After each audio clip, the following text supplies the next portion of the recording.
It's so good to have you here in Ottawa and have you part of the Contemporary Conversation series that we're doing, and you know, to have an iconic photographer, artist is a real treat for us. Steve, you've really touched me personally with a lot of your work. We're here, though, right here with Ellis Island, and did your work really begin with Ellis Island? Did the impact of Ellis Island really change you? In particular, this photograph was a real game changer. The ability to make a photograph that would inspire people to want to give and save a place like Ellis Island.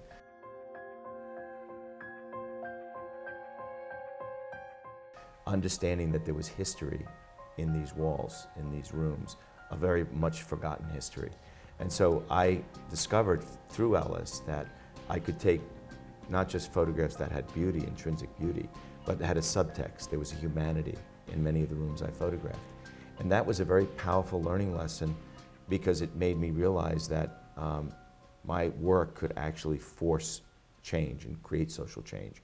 And it was through that experience that I began to have a real need to want to experience that every time I created art. It reached a different level for me as an artist. You know, that I could bring the things that are part of my social consciousness and share that with others. So where are we here? What is this? This corridor number 9 is where all the doctors and nurses would travel back and forth to get to various infectious disease wards. So it has very special and powerful meaning in terms of the context of what occurred there. And incredibly powerful in terms of how you caught light. The right side of the photograph, everything was lit brightly glowing, but everything was dead, and the left side was dark and everything was living. And suddenly this metaphor for me came so clear that this place was about life and it was about death. And then the glow at the end reinforced that you're traveling someplace else. And I think that's what the immigrant experience was.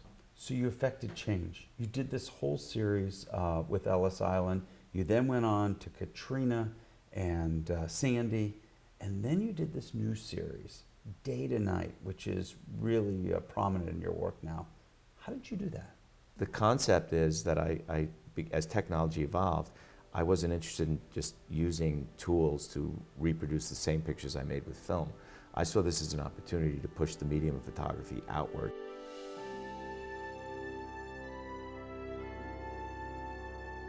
And I began to explore the idea of changing time in a single photograph. So I photograph from a single point of view for 15 hours on average, and I shoot literally 1,500 images, edit them down to about 50, and then I decide where day begins and night ends.